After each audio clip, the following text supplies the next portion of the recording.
So you have this ministry that is focused specifically on emotional healing prayer. Am I understanding that correctly? We we like to refer to it as supernatural mind renewal, Okay. because um, typically, like in regular counseling, right, you get two people and they're talking to each other, and one person is trying to help the other person, and that's good. And then Christian counseling is these two people are talking, Hmm. but then they're both talking to God. So there's still the solid arrows pointed at each other, but then you've got these dotted arrows pointing up to God, and this person will be you in this case, is hoping God will give him something Yeah. that he can tell this person that will activate the God in them, Mm. but they're still primary. Yeah. So then what we do is we kind of turn this on its head and we put God in the middle of it, Mm. where I'm talking to God, he's talking to you, you're talking to God, he's talking to me. We are talking, and we may talk longer than the prayer time, but we're still the dotted line because he's primary, he's in the middle of it. When God counsels, if you're doing it, when God counsels me through your questions, then it's God counseling. Of course, he's the wonderful counselor. Yeah. And so when that happens, then people really change. And so that involves emotional health, involves mental health, it involves everything about them. Yeah. So we call it supernatural mind renewal because God's in the center of it, renewing people's minds. And whatever he renews in that time that we're together, then that's done. That never reverses. Yeah. It's just like if God healed you from growth on your neck or something. If he actually heals it, it's gone. It's no longer there. It doesn't come back. Whatever he takes care of internally, that particular thing, that's done. So we like to call it supernatural mind renewal. Supernatural mind renewal. Okay. So, uh, well, actually, I just want to ask, how did you come up with that name in the first place? Because I feel like, uh, just knowing the circles that I've grown up in, if somebody hears supernatural, they immediately think something occultic. Sure. So, like, I guess, did you just pick that name because it literally is supernatural? Yes. Yeah, because God's beyond what we think. Yeah. There's a lot of self-help books out there. The reason there's a lot of them out there is because they don't help. Yeah. The reason why there's one Bible that finds Jesus in it and it's supernatural is because he defies and goes beyond the natural realities of who we are. And so when he counsels us, the scripture says, you'll know the truth and the truth will make you free. It's not that the truth makes you free. Yeah. It's the knowing of the truth. And that know there is not gnosis, which would be a logical information kind of knowing. Gnosis is what it is. And that is an experiential knowing. So there's a lot of atheists that know more about the Bible than I do. Yeah. But that's a gnosis. That's a logical from the head part of you knowing. But the gnosis is when we encounter Jesus and we experience him in those damaged places that we experienced as we grew up and did life to this point. When that experience touches our experience, then who he is experientially changes our experience. And of course, we're talking that which got printed into us that we know as memories, and then those memories create belief systems. So a lot of people are just like, well, I do these things and I feel driven to do them. Well, we get into what drives him. Yeah. And it's usually somewhere from birth to 12 in the foundational print of your life where you experience something that wasn't Christ. Yes. And that went in as a negative belief experientially. And when that did, and that's like a file inside of you that then drives whatever behavior you have that goes with that driving mechanism. So it is supernatural. It's above our natural experience. Yeah. So so you said there's experiential knowledge and then basically kind of like head knowledge, like intellectual knowledge. Okay. So I guess a good analogy that I could give is somebody may be able to study and know everything about my wife. She's 5'4". She comes from this town. She has blonde hair, and they go through all of those different things. But I experientially know her as her husband. Well, I'll take it even one step further. The actual picture that they give in the Greek for the word gnosis, you will know the truth, you will gnosko it, Yeah. and that truth will make you free, is the marriage bed. Yeah. Yeah. So I can know things about your wife, Yeah. and or we'll just say I'm married. But before I was married, I knew things about sex. But until I experienced it with my wife, I didn't know. Right. And in experiencing, you don't just know it and then you check it off. Yeah. As it relates to that idea of your wife and being with your wife, well, you don't just, say I do, and then we did that night, and now we're married, and check it off. You want to keep going back and knowing your wife. Right. And if you don't, then you need to come see me and we'll pray about that or figure out why. Yeah. No problem. But yeah, you bringing up the illustration, it's like knowing from a logical place and then experientially knowing. And that's really where the word is, and what Jesus is saying there, the scriptures is saying Jesus wants to know us deeply and intimately. Yeah. And he wants more than that. He wants us to know him, because when we know him in that way, we experience him. And then when we experience him, we change. So, beautiful. Okay. So, then help me understand, because this has been something that's hard for me to understand. I think for a lot of guys to understand, but just as like a brief background, you mentioned something interesting earlier. You said between the ages of, did you say 1 to 12 for sport years? 5 to 12. Yeah. So somewhere in between there, that there can be something within there that is one of your drivers or all of our drivers. Yeah. Yeah. Okay. So I remember, I grew up in a household where my dad was, his thing that his dad taught him was basically almost the John Wayne version of the man, where he said, never let somebody else see your reaction. So he was very stoic. And my dad is a very godly man, strong man, raised us very well, but, and was also very attentive. He was not distant or anything like that. He was very gracious and those things with us. But as such, my oldest brother is almost the opposite of me. Very stoic, the strong, silent type. So then I come along. I've got all this personality and stuff like that, and things move me. And I lean into those emotions, right? And I remember something so small, and it was Dr. Williams who helped trace this for me, that there was something so small in the first 4 years of my life where, because I would get so emotional about things and things would move me, and, our cat would die and I'm cry, that type of stuff. My family made the joke of, they said, well, we wanted our third kid to be a girl, so God gave us Mitch. And I had no clue that was repeated. Like, that was just the kind of joke. And what's wild is that you flash forward, I'm 26, I'm married, and I'm unable to get emotionally vulnerable with my wife when we're being intimate, and it wrecks my ability to be intimate. Now I'm just being very vulnerable here, just boasting in my weakness. And I'm like, what the heck is going on? And I come to realize that there was an ongoing drive within me to constantly prove that accusation wrong, of always trying to prove that I'm man enough. And so there was an association with being emotional, being vulnerable in those emotions, with being feminine, with being a woman.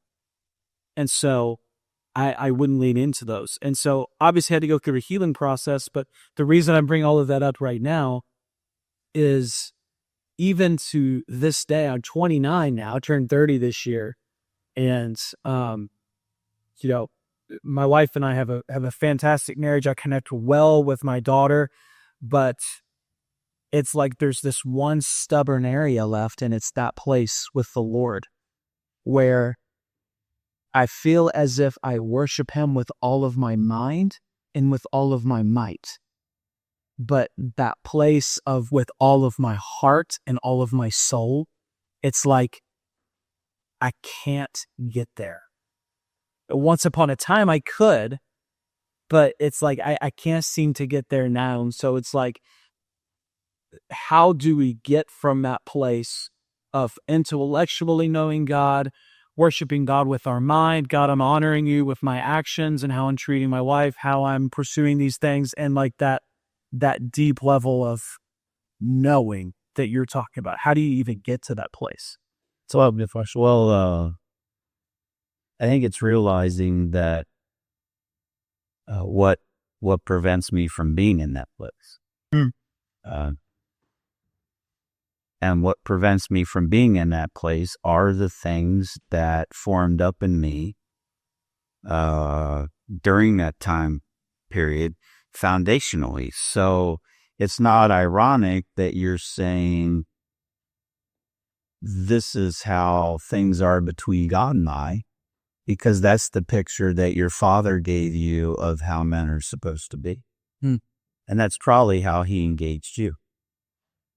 It'd be very rare for you to look back and go, your dad was consistently emotionally connected to you in a heart-to-heart way, and say that you're struggling now with what you feel is a heart disconnect with God. So you go back to, what did it look like for my heart to be connected to my dad?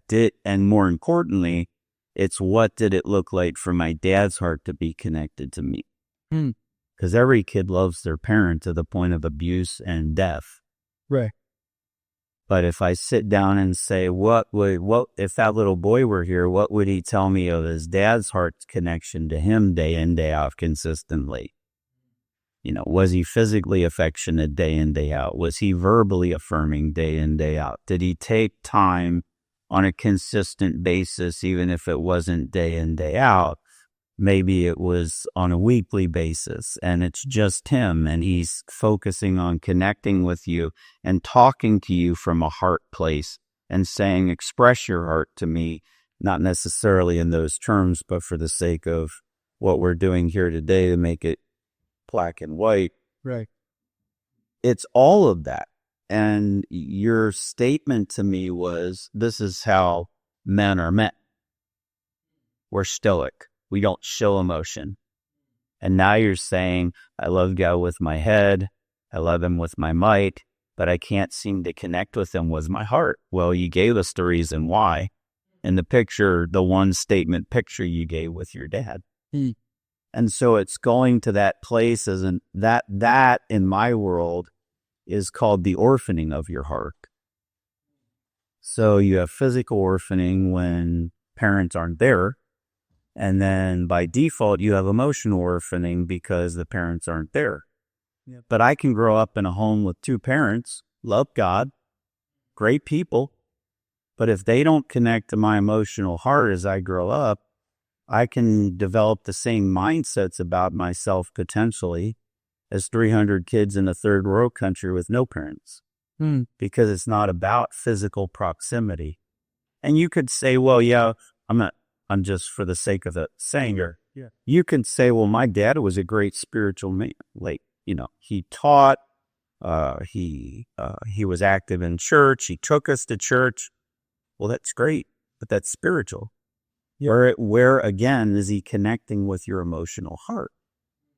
And so if that's consistently not there, it doesn't mean he was a bad man. It just means he was emotionally an absent man. And so then when you become an adult and you go out on your own, that lens of what he created, and we're talking about dad now, but for the sake of the discussion, it could be mom. Right. But we're talking about dad right now.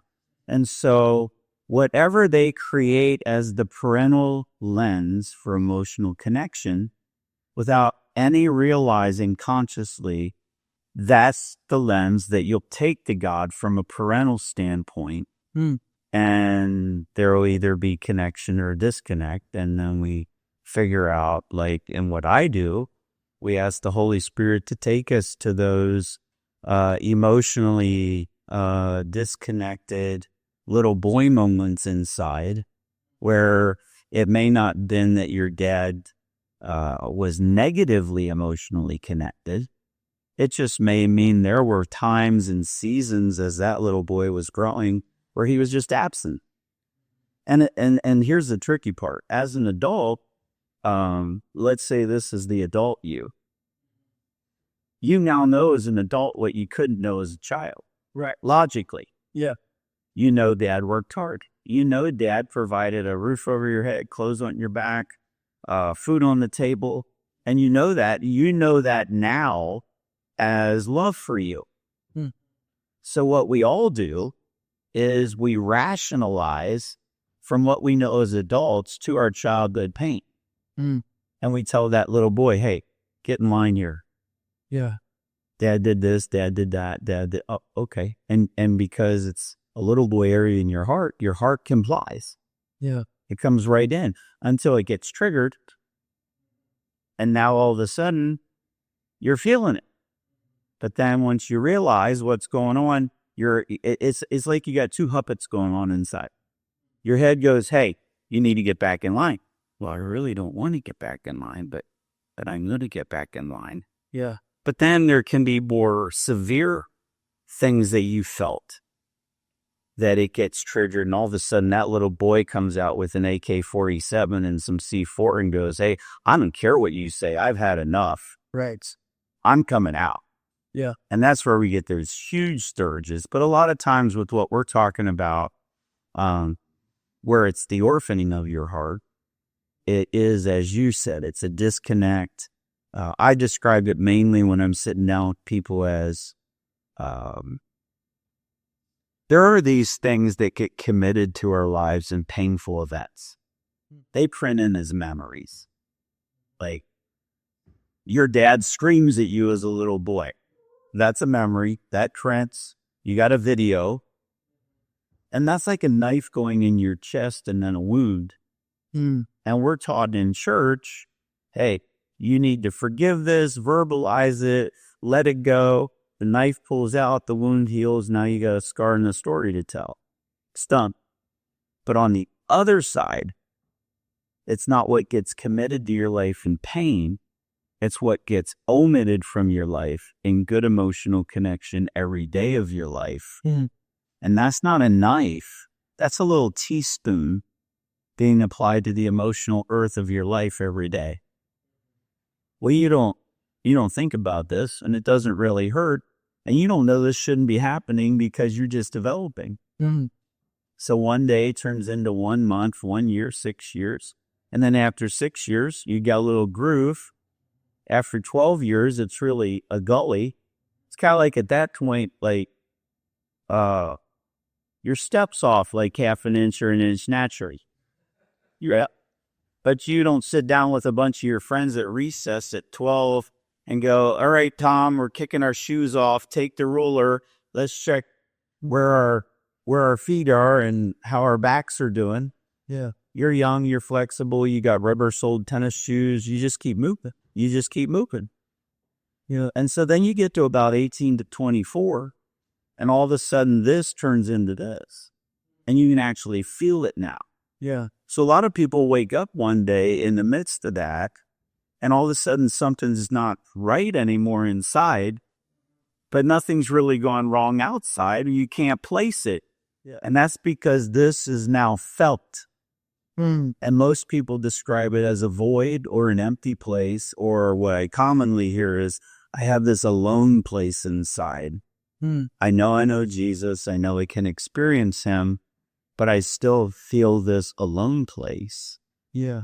And that is directly related to the lack of emotional connection of parents pursuing their children's hearts. And so, and that takes longer to talk about. Right. In church, I could go, hey, if somebody like hits you in the mouth, come down, we'll pray, let that out, and you'll feel it, and away you go. But it's a bigger process to talk about what the orphaning of your heart really is. And the backgrounds I grew up in, like if you type in orphan heart on YouTube, you get 500 videos about the orphan spirit. Well, if you just cast that spirit orphan out, you'll be a son. Okay. So wouldn't that be great if God was magic? Yeah. But he's not. He's miraculous. He doesn't have a wand and pixie dust, but he lives inside of us and wants to take us into these orphan places and these alone places. And he wants to reparent our hearts. And so when I sit down with people, literally, like in what you asked me, we'll just ask Holy Spirit where that little boy is and how old he is. And we'll be there. And you'll see that little boy inside. And you'll see what age he is. And it might be in a memory, it might not. He might be sitting all by himself. He might be 2 years old in the crib. He might be born in a bassinet all by himself. And you'll feel that. You'll feel what you always felt. And let me just share this, because I don't know who all will see this or won't. We have been relegated to the idea that memories are what we have video clips for. But neuroscience, like there's people, and I'm sure you've worked with them or heard, I've worked with them. They say, man, I believe this about myself as far back as I can remember. Yeah. Well, that's because it's true. And you can't remember what they're talking about as far back as I have memories. Yeah. I may have been born with this. And they may be right, because the memories that we have that have a video or a picture, they're called explicit memories. You have a memory, you have the video, you have what you believe, and you have what you felt. Yeah. That's about 4 years old. Some people 3. Before that, in the womb to 3, you develop memories where you have belief about yourself and you have emotion, but you don't have the video. Yeah. But it's still a memory. Yeah. It's still belief, and it still can drive what you do and how you feel about yourself. So if you only go this far and you think explicit memory is where everything stops, then you cut off God's ability to work in this younger area. But if you felt in your heart alone and orphaned, even though you didn't know how to describe it at 2 years old, let's say you were in a crib and let's just say your parents got busy. Let's say they're good parents. They just got busy and they forgot how long you'd been in there. And you're screaming and you're crying and you're screaming and you're crying. And then all of a sudden you quit crying because you realize nobody's coming. Yeah. That prints in. That creates a huge chasm inside of you for that moment. Yeah. And that carries with you. Your conscious mind doesn't think about it, but your subconscious, your heart, your experiential part of you, it captures it and it keeps everything all the time. And so a lot of times God will take us in this illustration. God will take us to that 2-year-old in the crib. You'll see it. And then all of a sudden God will connect what you felt in your heart at that time to that picture. Even though that picture, he's just using in your imagination to pull your heart into it so we can heal it. And there's a lot of times then people will they'll realize it, they'll forgive their parents, they'll let it go, they'll actually see Jesus show up at the crib, talk to them, minister to them, hold them, they'll feel safe. All of that aloneness starts to pull out of them because God fills it and reconnects our strengths. Wow. And so that was the long way around to answer your question, but it's really understanding how our hearts get orphaned and then what Jesus can experientially do to heal it. Yeah. Oh my goodness. Okay. So Can we pause for a second, please? I gotta pee. Go ahead. But I remember before he even got into that, we worked at a school together, and he was actually the high school principal. And I had a bunch of different positions. I can't remember which one, but we went to this one girl's house because she had missed probably 3 weeks of school because she was incredibly depressed. Like, you know, parents were keeping an eye on her. Like she may be like trying to take her like her to deal, and a heavy eating disorder. And I remember we went to her house and to minister to her, and I had no clue, honestly, what we were going to be doing. But what he did, there was this long process where he brought her into the living room. They were there, her parents were there, and he basically guided her through prayer, and he took her back. I'm seeing the parallels to what you're saying. He took her back to a specific moment in which I remember this. It was a Friday. They were at lunch and there was like a bag of chips, and she said no to the bag of chips. So like her friends had said something about it. I can't really remember, but Dr. Williams said, okay, now imagine that Jesus is there. And so she's sitting there and she starts crying. He said, what did Jesus say? And she said, and she's while crying, he said, eat some chips, it's Friday. And it was like, I don't know. I mean, just her struggling with that eating disorder. And like, I was like, she didn't fake that. She didn't fake that. Like he walked her through, Right. There's 3 or 4 different things that she was really insecure about, was bringing her to that place of lowness. Right. And basically, it's almost as if Jesus was literally in that moment and like revisited it with her. And from what I'm hearing, that's basically what you're along the lines of what. Amongst other things. But yeah, I mean, that's part. Yeah. The thing that we don't understand is the power of our imagination. Yeah. Our past isn't in our past until emotionally it holds no weight with us anymore. Mm. If it's still holding weight, then it's driving with you down the road. My past is my past when I know something happened and it doesn't hold any negative energy anymore. Oh. So in a lot of counseling and therapy, I'm glad you're editing this, cause that was way too many U's. It's okay. But in counseling, you learn survival techniques, you learn how to cope, you sit there and talk about it. And that is all necessary and needed. So I'm not poo-pooing counseling. I'm just saying there comes a place where the one who is the counselor, Yeah. who is the source of life and truth, has to get into that place where you believed experientially what you did about yourself and reprogram it. And that's really what Romans 12:2 is talking about. Be not conformed to the pattern of this world, be transformed by the renewing of your mind.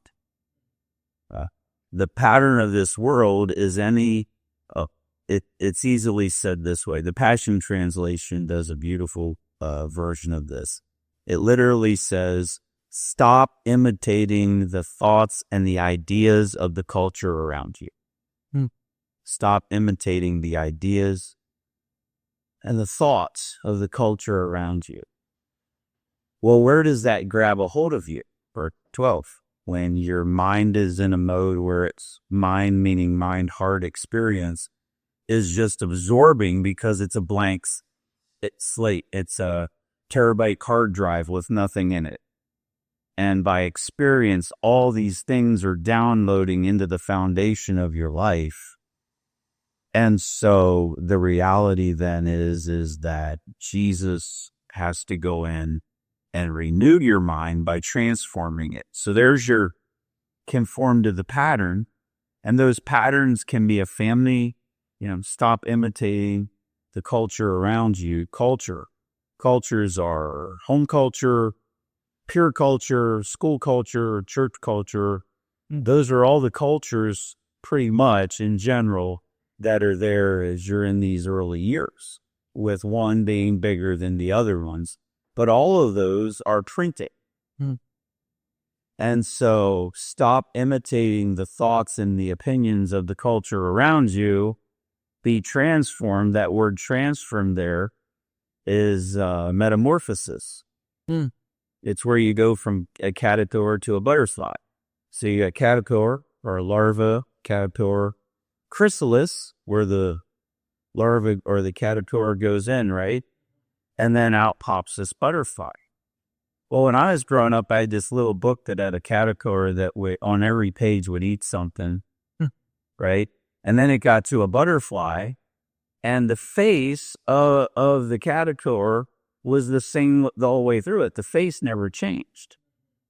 But that's not really true, because a caterpillar goes in the chrysalis, it literally becomes a goo.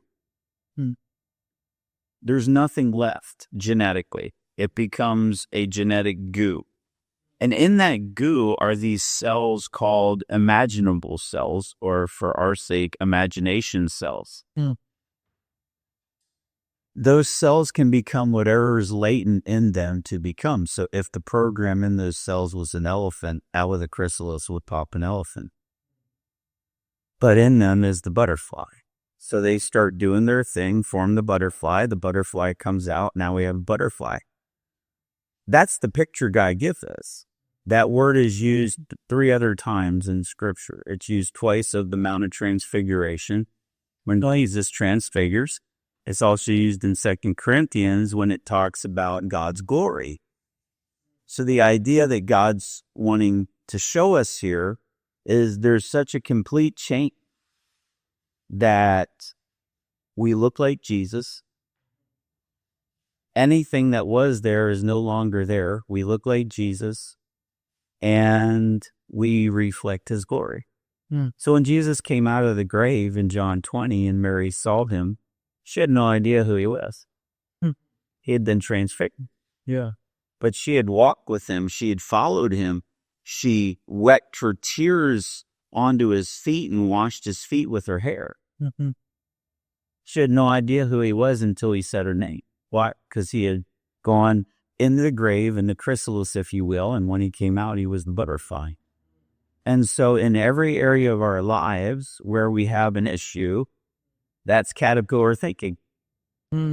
Stop imitating the thoughts and the ideas of the culture. Well, that can be an infinite number of things, and it can be little to big things. It could be, I don't want to fly. Yeah. I can't tell you how many people have sat down with me, said they have a phobia of flying. We sat down, got in the chrysalis. That thought process turned into a goo because Jesus shows up and counsels them. And when they walk out of the chrysalis, now they're flying.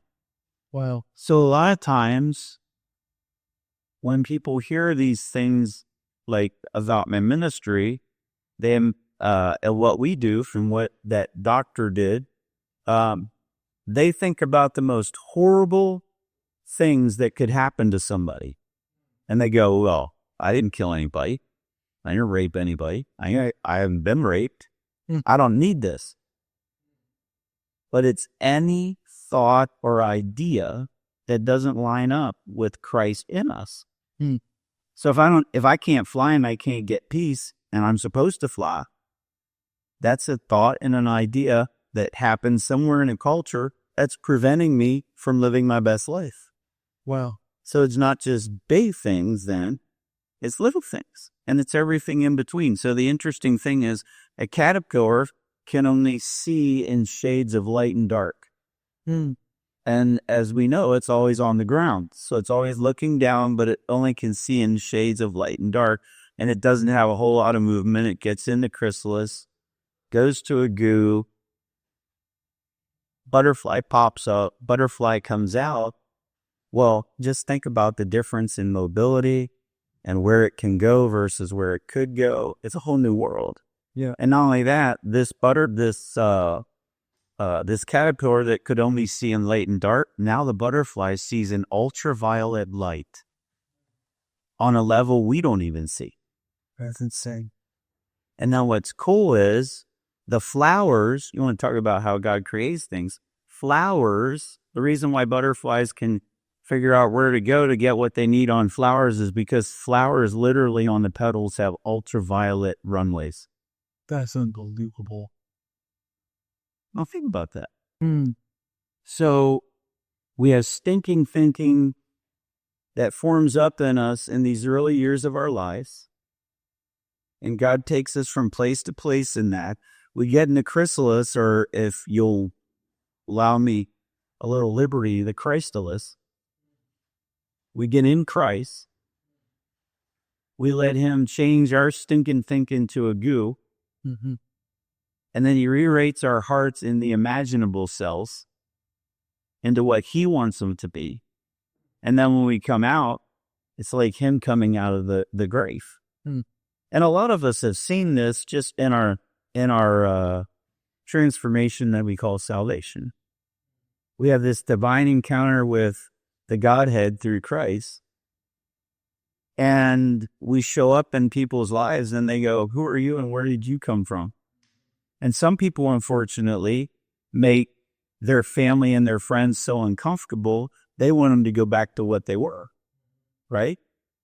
Well, Jesus wants to keep doing that in our hearts and our lives every step along the way. One of the biggest confusing things that I think is out there for some people in the body of Christ is how they got pitched Jesus. I grew up in a movement where no matter what was being preached, every week, 52 weeks out of the year, we would hear a message about a salvation message about Jesus, the door, and walking through the door to get saved.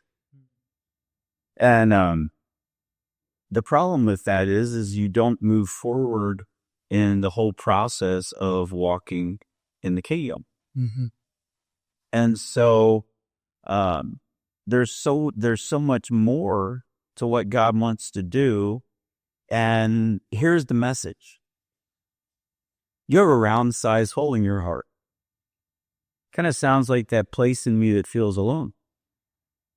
Okay, so you got my attention.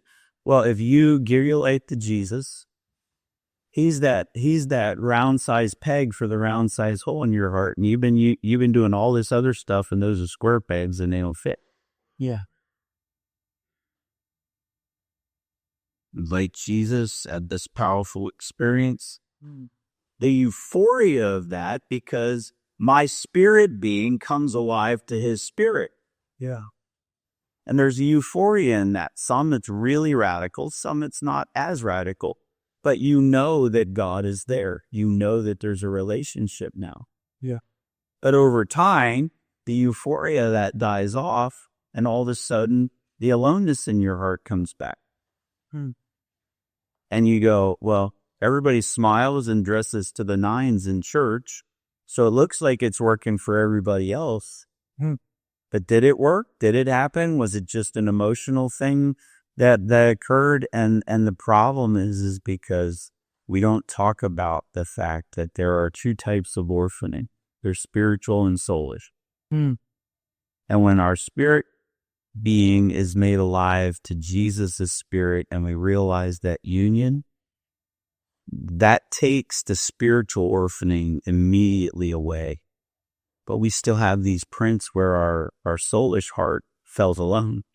And Jesus needs to come into those places like we were talking about earlier, and even with the illustration you used of the young lady and God touching that place in her life and those significant other places.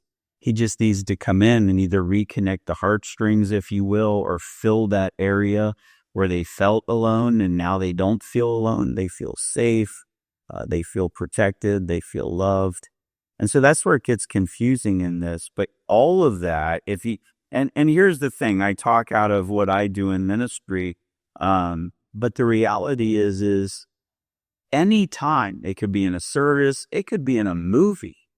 I have had powerful experiences with God watching a movie because all truth's God's truth wherever it can be found. And so wherever something's going on, that God can get in there and make that alive to me in my, not just my spirit man, but in the soul part of who I am. Then wherever that truth can dominate what I thought was truth, then it changes me. I'm having a Christalis moment. So it's not just like the session that I do. It's the message that I hear. It's you and I could be talking and just encouraging one another. And you say something, and now I don't hear your voice anymore. I hear his voice through what you're saying, and all of a sudden I'm changed.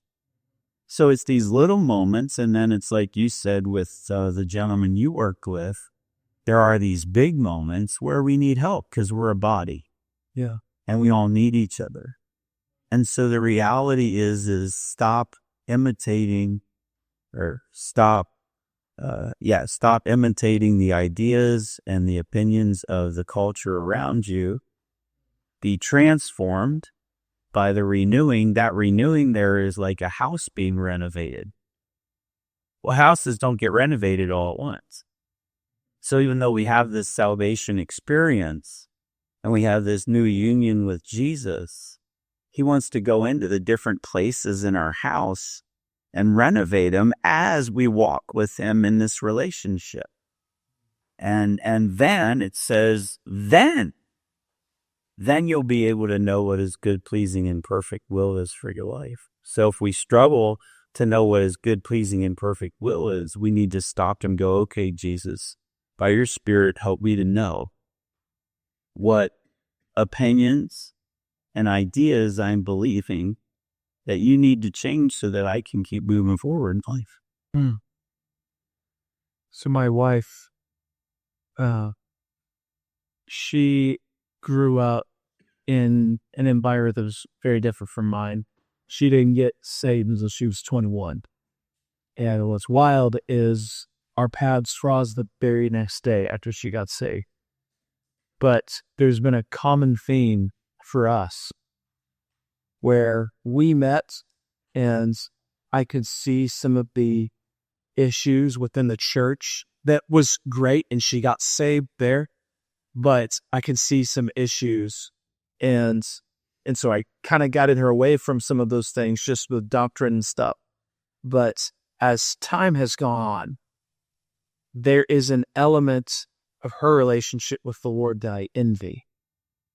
And she has had probably, I'm not joking. It's like, the only way I know how to put it is she's had 10 years of spiritual growth in 2 years. It's like things are just like sped up exponentially. And Dr. Williams, the same guy who I said I've had like 100 sessions with him, she's had like 4. And these truths just sink super deep in her. And I've told her, I said, I don't understand how you hear this truth, and it's like your whole being comes into alignment with this truth that you hear. Which for me, it feels like there's fragments that I have to almost corral down and pull back into alignment, right? And so we even had, there was a time where she said, just trust me. She's like, let's go. She had this park, LCRA owned park out by a lake. And we went out there, big, beautiful meadow, and it's dead silent. And we went out there and sat down, and she said, we're just going to spend time with the Lord. I started breaking out my Bible. She's like, nope, we're not. Don't break out the Bible. And she said, there's one rule with this. She said, you cannot talk. Don't talk. She's like, instead, sit and listen. And for 45 minutes, she was like in another world.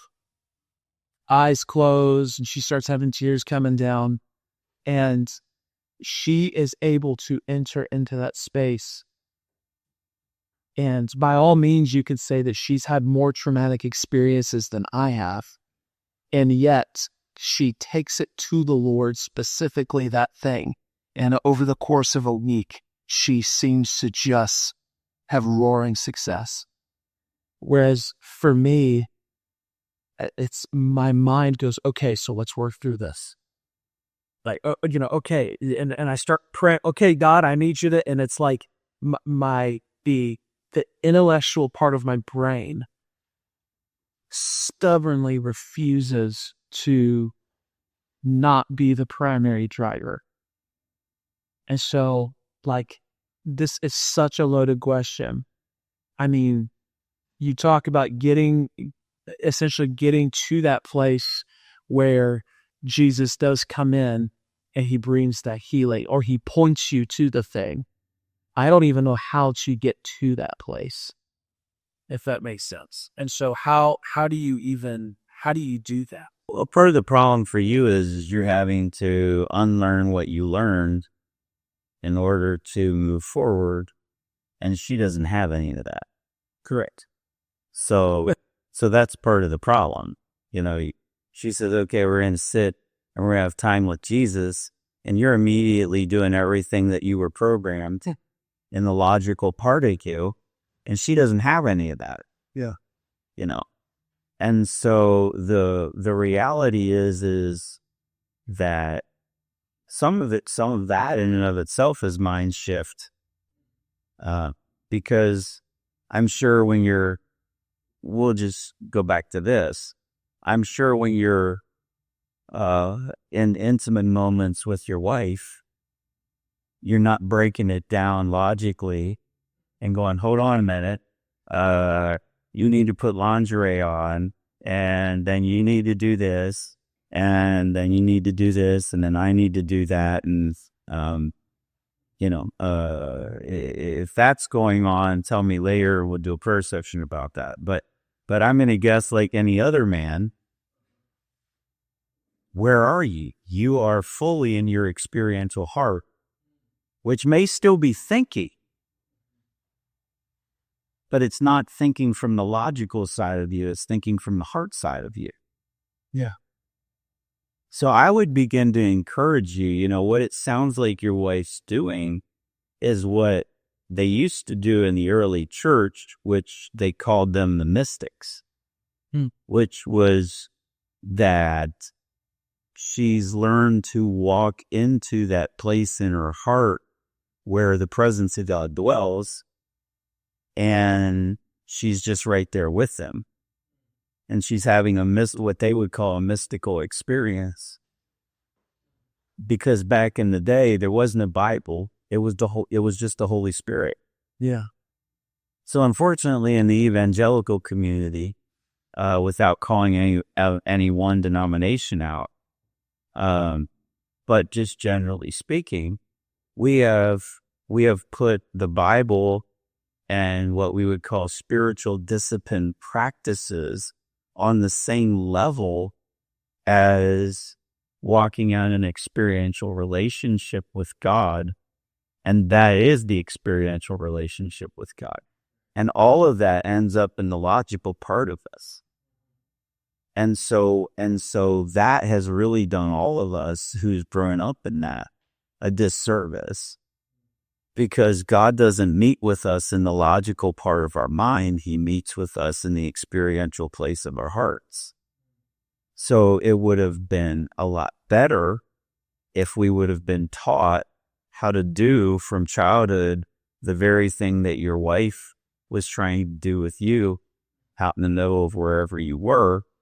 And so I know with my kids at an early age, I would sit them down and I would ask them to picture in their minds, which is really the mind of their hearts, but picture a place where they knew physically that if they were there, they would be safe.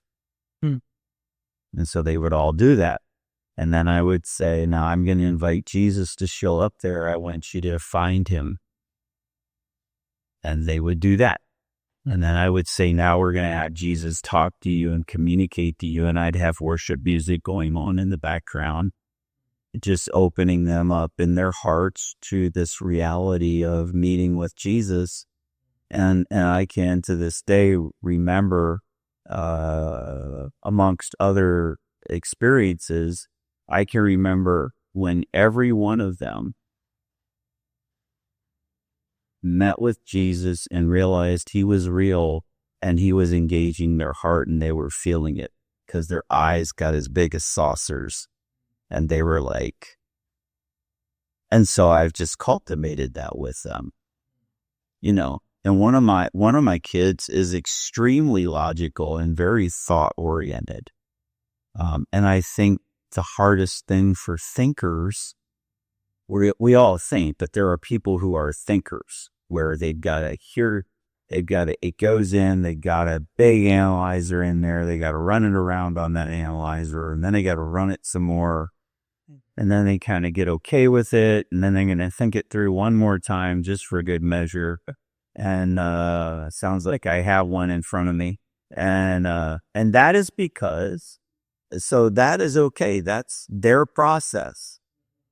But what thinkers need to understand is they think out of their heads and they think out of their hearts. And most thinkers, it's way more safe to be in this head part of them. Oh, yeah. Than it is the heart part. Unless it's cultivated in them at an earlier age. Right. And so when you're in your heart, you think first and feel second. So the logical question as you're thinking about it is, so how do I know when it's God and not me? And it's because when God drops a thought into your analyzer, You're definitely, that's been the number one thought. I used to take that to the Lord. I'm like, God, how do I tell the difference between? yeah, so here it is. Here's the answer. Yeah. When God drops a thought in your analyzer and you analyze it, you get a God feeling into your heart that you wouldn't have had if it just would have been you thinking about it. Mm-hmm. And the other thing about thinkers is, in a given day, their emotional bandwidth may be like this. Thinkers usually, unless it's really traumatic, their highs aren't too high and their lows aren't too low. They're good pilots, they're good neurosurgeons, because they just don't shake real easy, because everything's got to go through this processor. You probably married your opposite. Well, she may not even get a thought. She just may feel everything. And down the road have a thought, but it doesn't bother her. No. And so her emotional bandwidth every day may be like this. Mm-hmm. And that doesn't mean she's moody. It just means she's feeling way more than you are. It's like she's more, this is how I describe it. I said, sometimes I feel like I'm an industrial size scale that measures in 100-pound increments, you know, and she's like a food scale. It's like, I mean, it's like that slightest shit. Yeah. She's in tune with. Yeah. You know? And neither one of you's right, neither one of you's wrong. Right. That's the thing. Yeah. And if you can learn to focus more and have the Holy Spirit help you realize when you are in your heart, this will transition. Yeah. You will find yourself more in your heart. You'll have more thoughts into your heart, and you will have more realizations of God talking to you than you ever realized. There are thoughts that have come in all along your life that you've had and you just dismissed, not realizing they were God thoughts. And so, because it's going to take you thinking about them for the feeling to come, because you think first in every way and then you feel second. Now, that's broadly speaking, that's not typecasting anybody that's a thinker, because everybody's unique, right? But in general, as a guide, that's kind of where your world is. But you can even in thought get into this without realizing it, getting into this thing, watching your wife. Man, she just well, even if you realize all this and get into your heart, you're going to be slower than she is anyways. But you're not as movable as she is. True. And so there's positives for both of these, and there's ways that you can complement one another and be secure in yourselves and go and really help each other. She needs that not so emotional, and you need her taking you out in the field and going, no books, no thoughts that way. We're just going to get into it. And you're sitting there going, how long are we going to do this? Cause like, oh, there she goes crying. And I ain't even got a thought. The wind just picked up. I could start thinking about the wind and, yeah, I just, oh, you know, yeah, but it's just focusing that as a thinker. So it's real easy in worship services where there's a lot of music and a lot of and activity and all that. Yeah. Those people are not thinkers.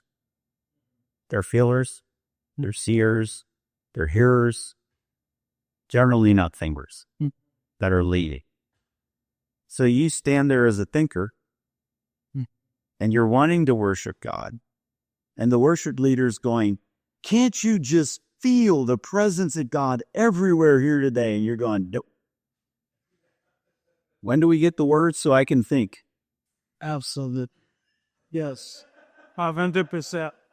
But let's get to what I can actually, let's get to the meat. Yeah. It's, so just let me, So you just need to redirect it. Meaning, when you get in that and they're talking like that, you just need to say, God, what thoughts do you have for me today? yeah. You just redirect it to how you process. Mm. God's they're saying that your presence is here, and I know I'm a thinker, and I know you drop thoughts into my thinking so that I can feel it. So your thoughts are higher than my thoughts. What thoughts do you have for me today? Man, I'm telling you, there'll be all kinds of thoughts starts dropping in, and you'll start to have these spiritual experiences as all this is going on. Yeah, but you got to reinterpret it to your language. Yeah. And the other thing that gets confusing for people, which I wish they would just take it away, this whole hearing God. Hear God. The scripture says faith comes by hearing and hearing by the word. But the Greek word there is perceiving. Faith comes by perceiving and perceiving by. Well, if you take it out of hearing and put it in perceiving, well, that opens up all kinds of possibilities. So yeah, that's different meaning. Yeah, because if you're not taught, and your focus is on hearing, what are you and I expecting God to do with us if we're supposed to hear? Yeah, we're expecting Him to talk like you and I are talking right now.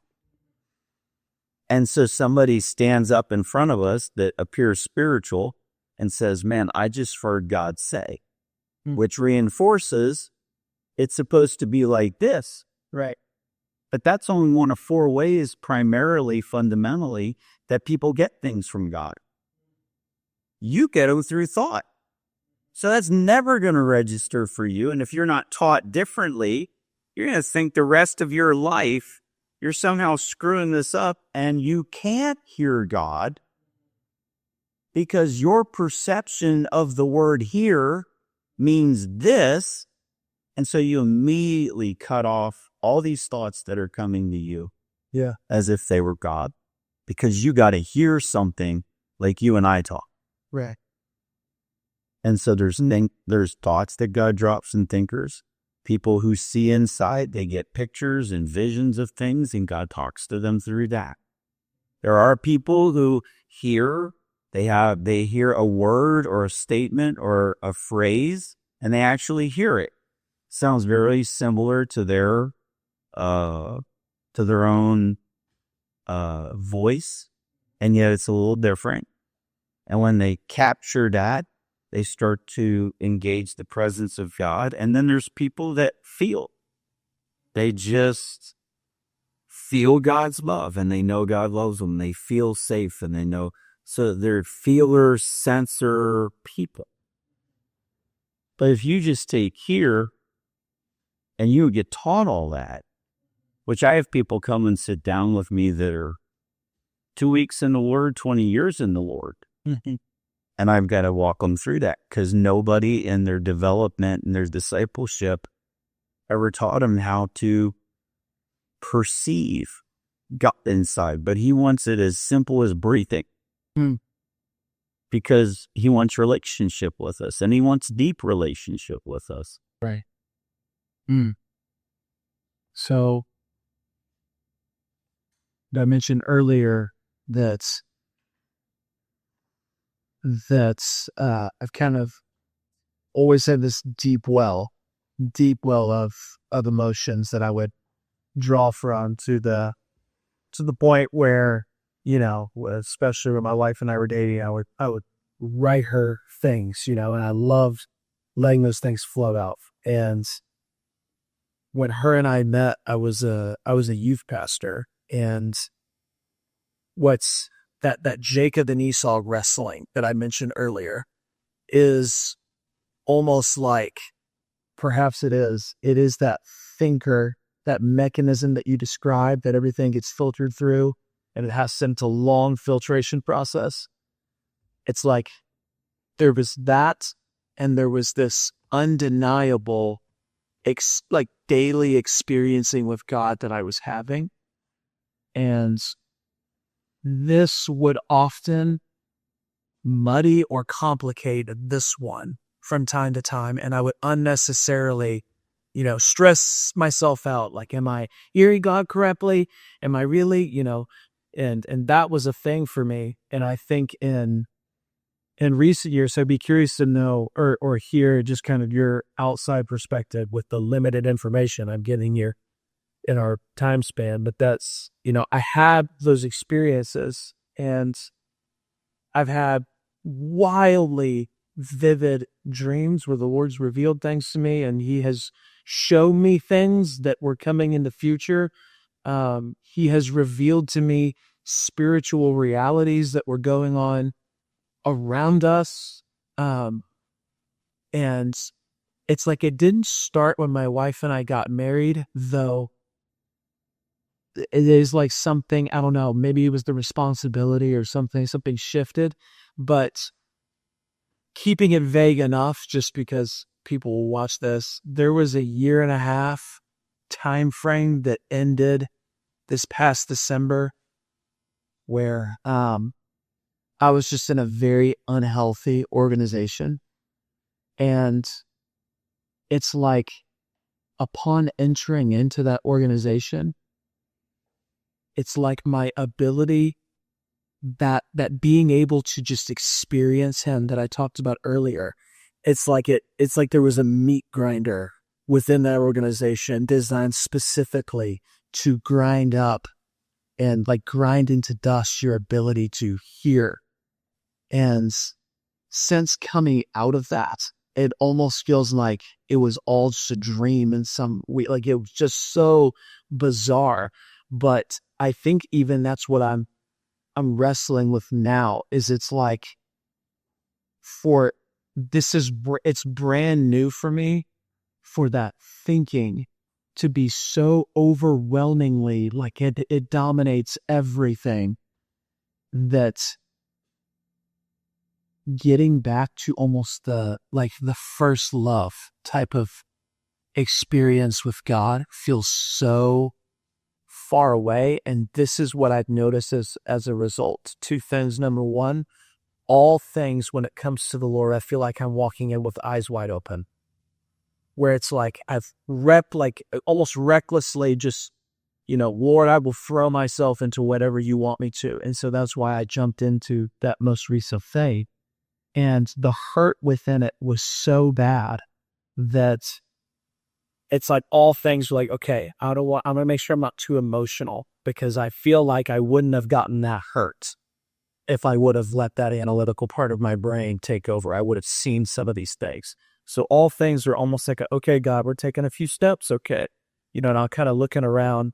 And then number 2, this is what I really don't like, is there is and I wonder if this connects somehow. Earlier you mentioned that from birth to 12, sometimes that little boy can say, basically at one point can say, screw you, I'm going to take charge. Mm-hmm.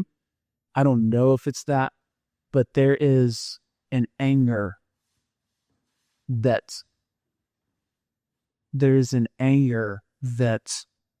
can be almost all consuming. Not like a rage. It's not, not anything like that. It is a anger, and or it's a bitterness. And there is I have forgiven with my mouth, but there's a defensiveness of like, I will never let this happen again. And there's this, I don't know, I just walk with this anger and this vigilance, and I'm not even sure where that comes from. I'm not even sure what to do with that. You know what I mean? So, well, I think, I threw a lot of information at you. no, it's fine. I think that couple things. Emotions are the language that our heart speaks to us in. They're not just there. They're literally the language that our heart talks to us in. So none of your emotions are right and none of your emotions are wrong. They just are.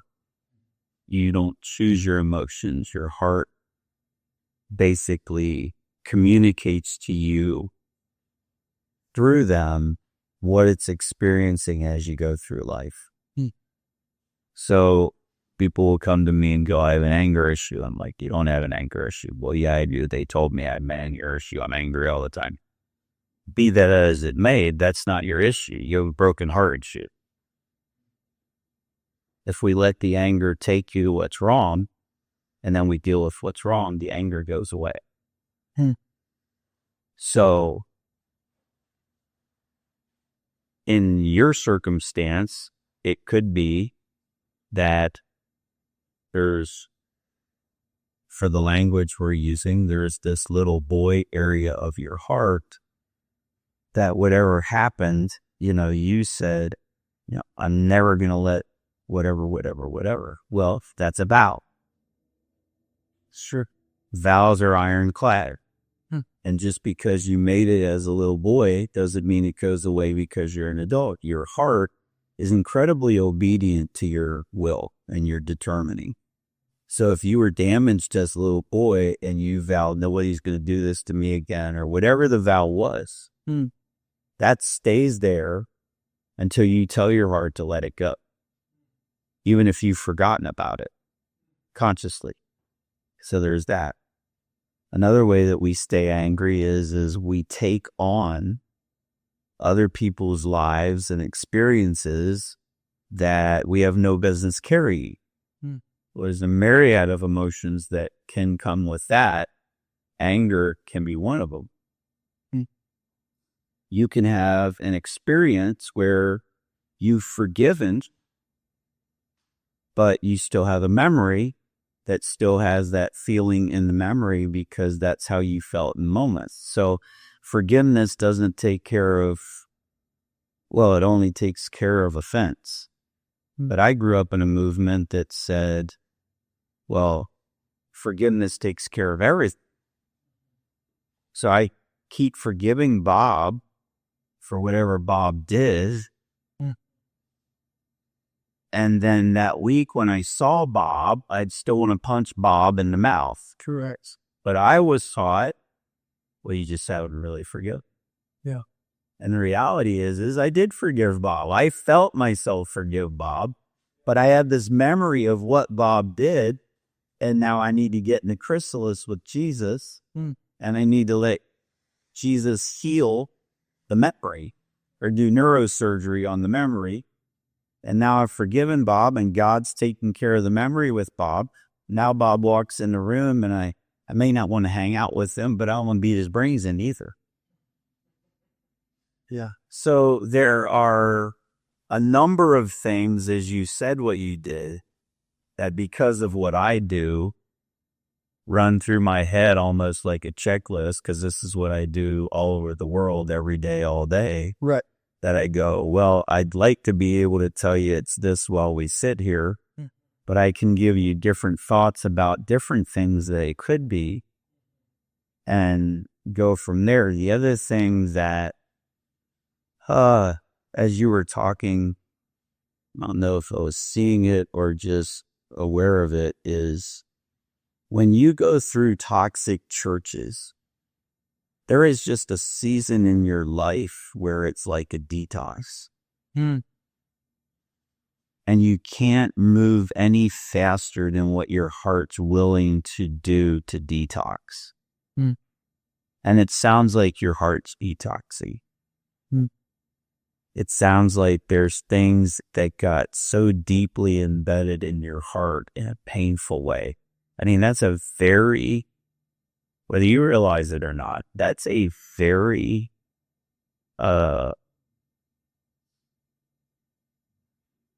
descriptive, we'll just say descriptive, illustration that you gave of what happened to your heart being like ground up like a meat grinder. That's like alarming. Yeah. That's a heavy picture. Oh yeah. And you just don't get over that all at once. Yeah. Hmm. And I just see Jesus walking with you. Hmm. And he wants you to know that he was with you when you got ground up. Hmm.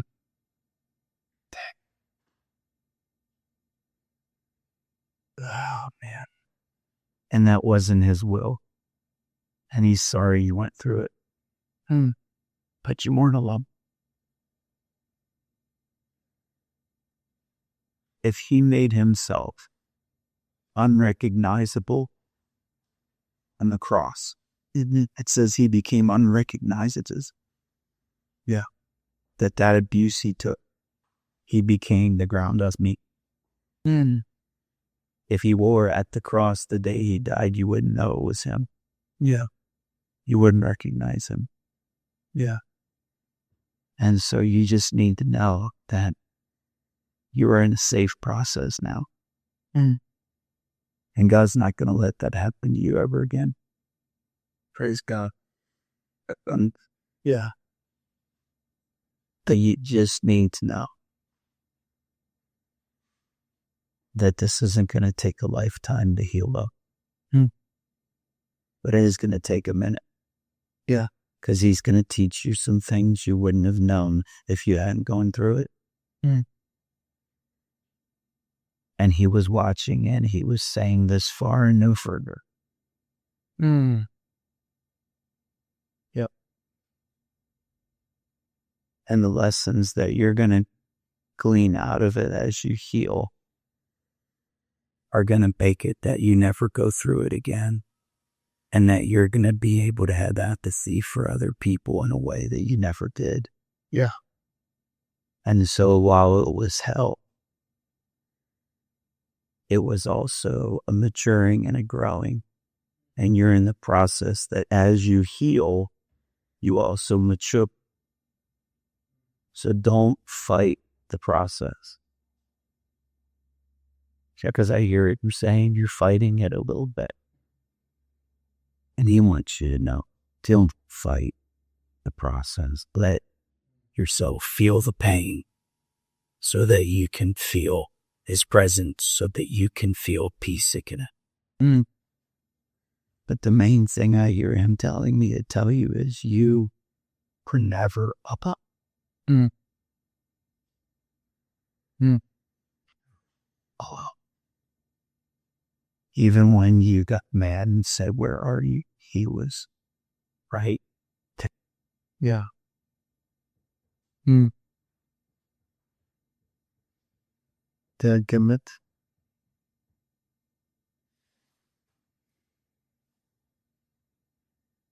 You know, there was, I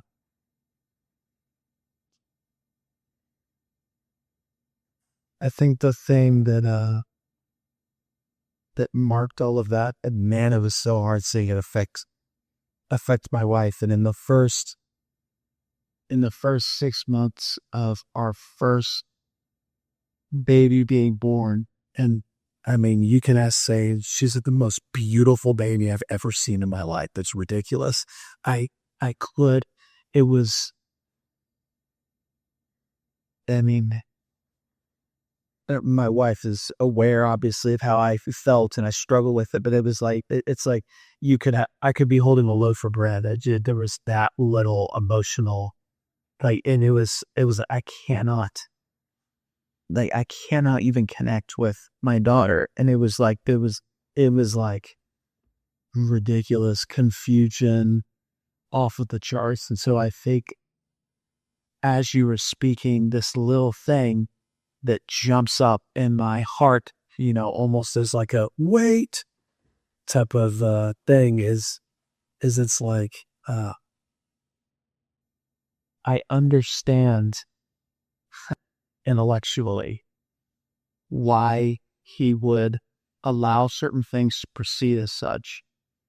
And there was another whole season of my life where, I had to drop out of college because anxiety got so bad and just all that other type of stuff. And in 2017, I sat on a hilltop with a gun on my dashboard, and I was like, I think there's no point to all of this. And what I remember about that moment was the Holy Spirit flooded my truck that just disarmed everything. I mean, totally disarmed. And I was just like, and even in the moment, I was like, I feel like this reaction that I'm having, like, with the gun on the dashboard, like the Lord is saying, all of this feels gigantic. Like you have these instrumental things against you, but it's not. Like, and I remember telling me, he's like, I have a plan. My plan is really good.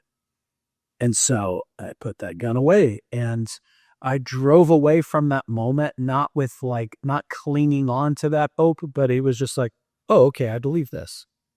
And obviously I didn't do anything with that. And so it's like, and from that, I remember telling a bunch of students that I gained a ton of tools from the Lord letting me go through those seasons. And the biggest one was empathy, my ability to empathize with people.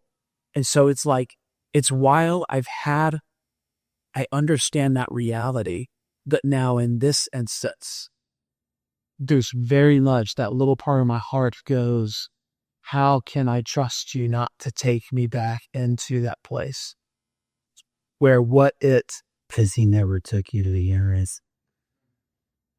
He walks with us in our choices. You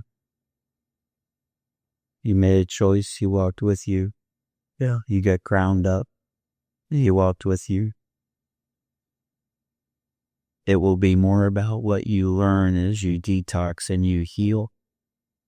That will show you what not to do than what you will do. Yeah. That's how you could. Because it's about your growth and your maturity and your development. And if we want to make bread for others, we have to go through the mill and deground ourselves. Oh, that's good. It's the way of the crux. Yeah.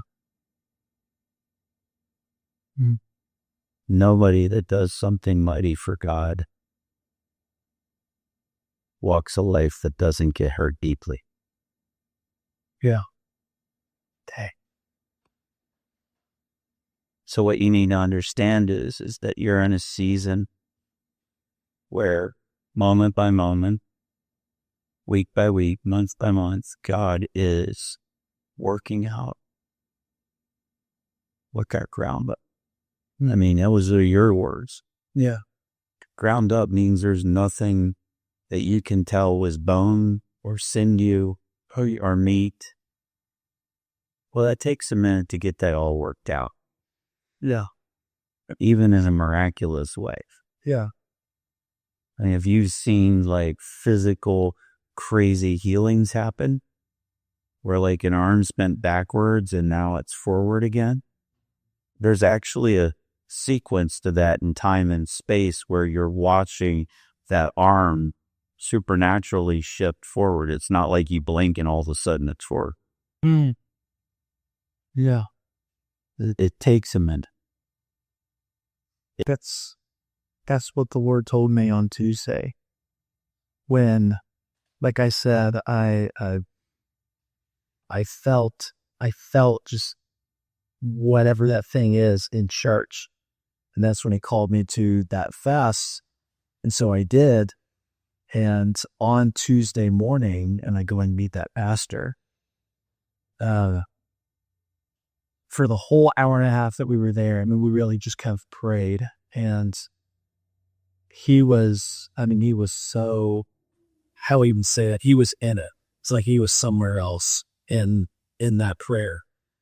And, he laid hands and he was praying and stuff like that. And there was this lethargic, that's the only way I know how to say it. There was this lethargic part of me that did not want to enter in. And I had to press myself in almost. And whenever he said there's this Jacob and Esau seemingly wrestling, I remember what the Lord told me. And that was, he said, I'm not doing this in a moment. This isn't going to be something that's just, okay, all right, yeah, no, we're good. And understand, too, that the Jacob Esau thing may have been for the moment of what you were experiencing, God. and it means nothing about your journey. God. He may have been seeing the battle between being there in lethargy in the moment. Yeah. So be careful that you don't interpret that as an ongoing thing. That's a good point. Because it feels, as you're saying it, as if it were that moment that he was getting to be on. Yeah. And that wasn't a word for the season that you're in. I'm just submitting that to you. I'm not telling you. Yeah.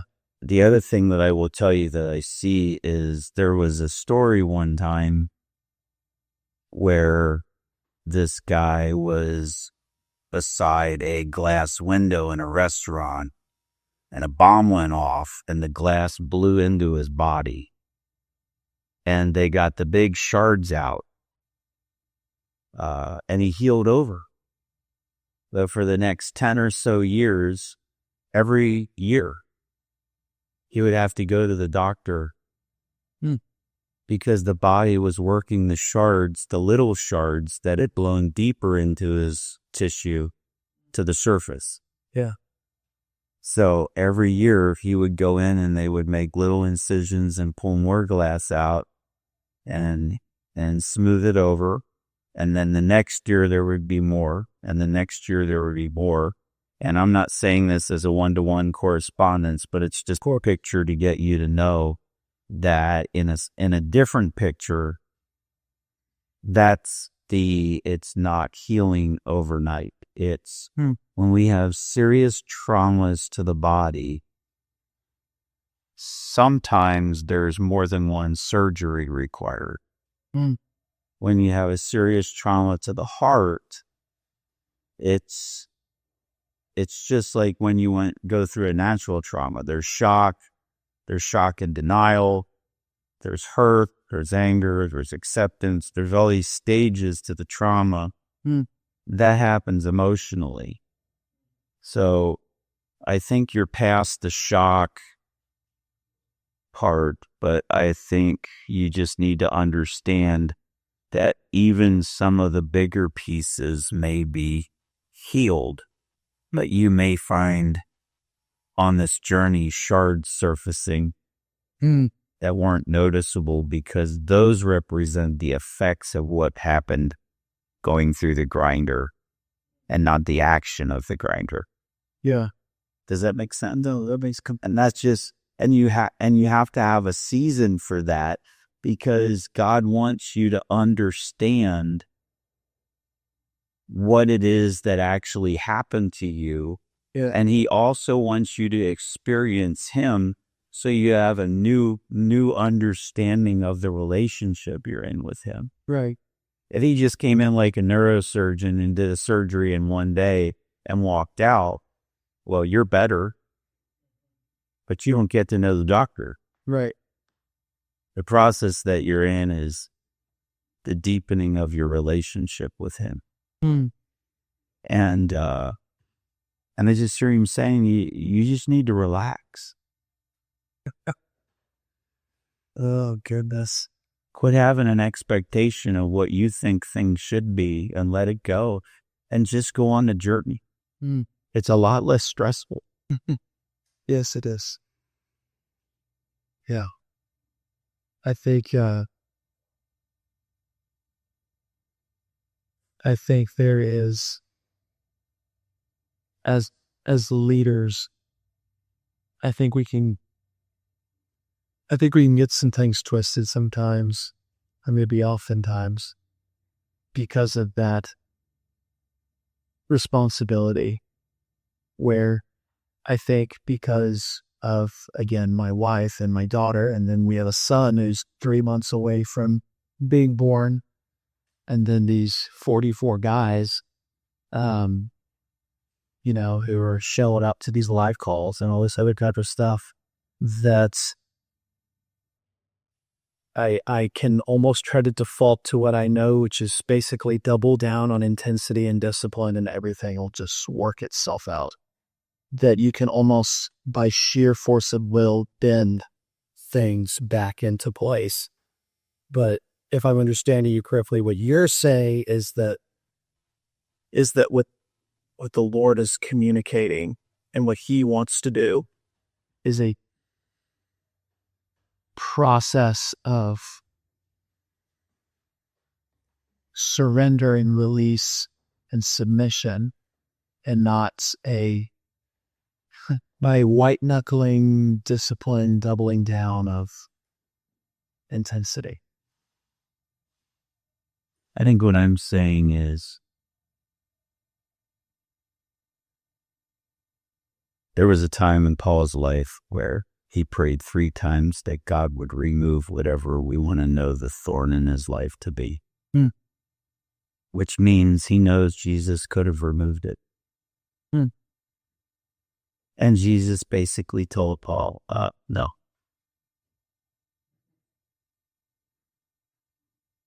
Why did he tell Paul no?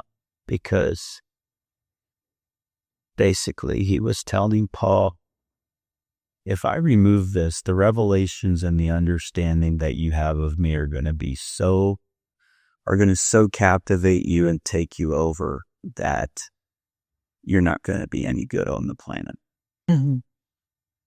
So I'm not removing it, and you're going to learn.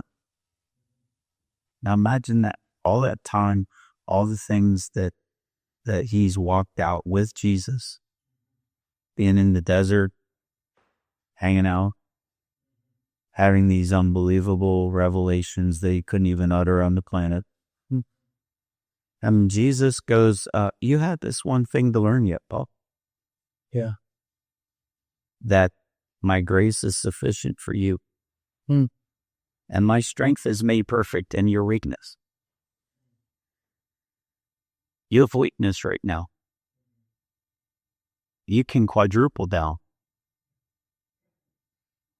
You could be disciplined to the nth degree. That's not going to turn or not turn God's hand in this journey. You have this to learn. Yeah. He's not calling you to be strong, whether you have 44 guys or 444 guys. Yeah. Whether you have 1 kid, 1 on the way, or 12 kids and 1 on the way. This isn't about you. It never has been. It's about being in union with him.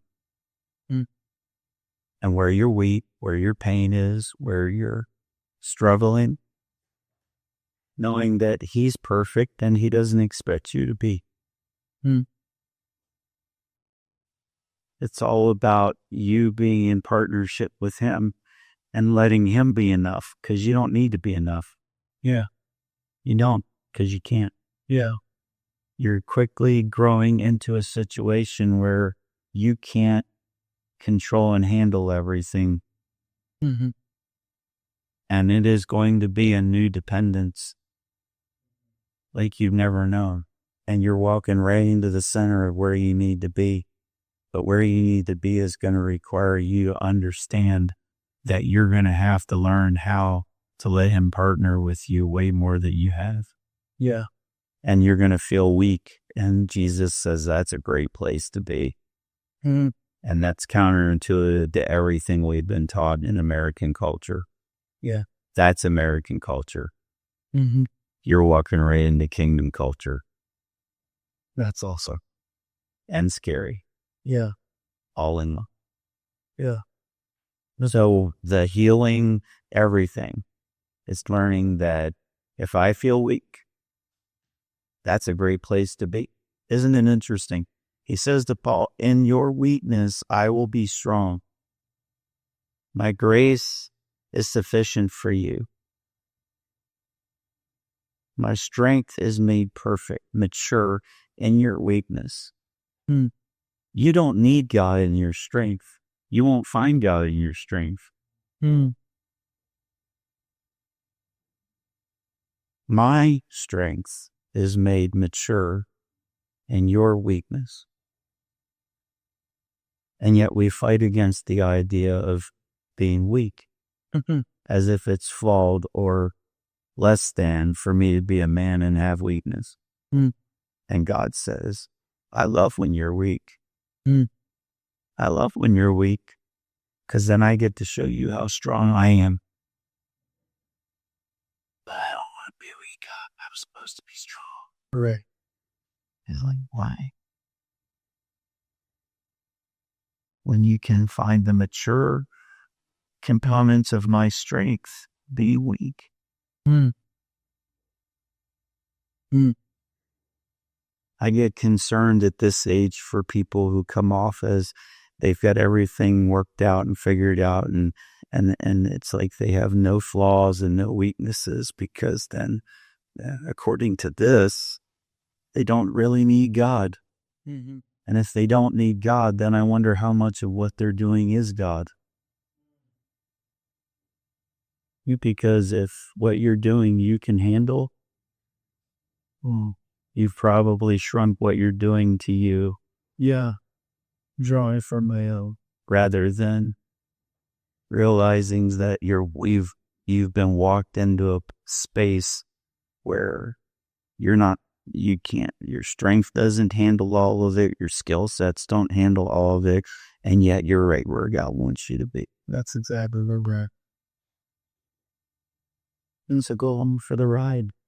You may find it less stressful and more enjoyable. That's awesome. Absolutely it. Yeah. No, that's good stuff. That's good stuff. I wish, we're almost up to our time. I wish we could.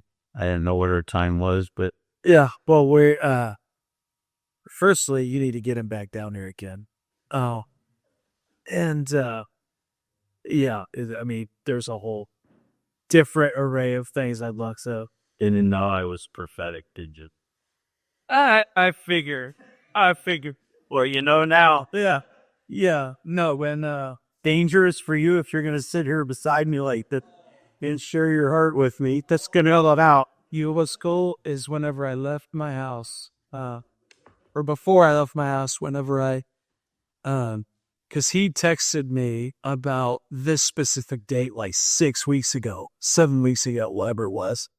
And so I went to your website and I read all through it and all that other type of stuff and just some of the things that you do. And so in preparation for coming up here, when I was driving up here, it's funny, the Lord kind of communicated to me is that basically this is exactly what was going to happen, which I'm all about. I'm super cool at the, yeah, I have no qualms, but, so what is your ministry calling it? The safe place. The safe place. Okay. Cool. And so for anybody who's like tuned in or any of the guys that I'm with who are, going to be checking you out, how can they get in touch with you? Different church leaders who may want to get in touch with you. What all do you offer one-on-one stuff? Yep. Do you? Okay. Yeah. So they can just go to inthesafeplace.com. Okay. They type in the safe place, it'll be an actual physical safe company. So that's why we had to get the one site in the safe place, which kind of, in the thought process of it is probably better anyways. But inthesafeplace.com, they can just fill out a contact form. Yeah. Whether it's a one-on-one session. If they want to do that, then I would encourage them to watch the video, the pre-session video that we have. It's about 40 minutes. and it just goes through in detail, in general, everything that we do in those sessions. If somebody wanted to get a hold of me to have me in, they could just do the same thing with a phone number out, and then I'll get that directly, and then I can give them a call. My itinerary for travel is on the website. Yeah, and we can just go from there. So, All right. Awesome. Nathan? It's been a pleasure, friend. Been good, man. Yes, sir.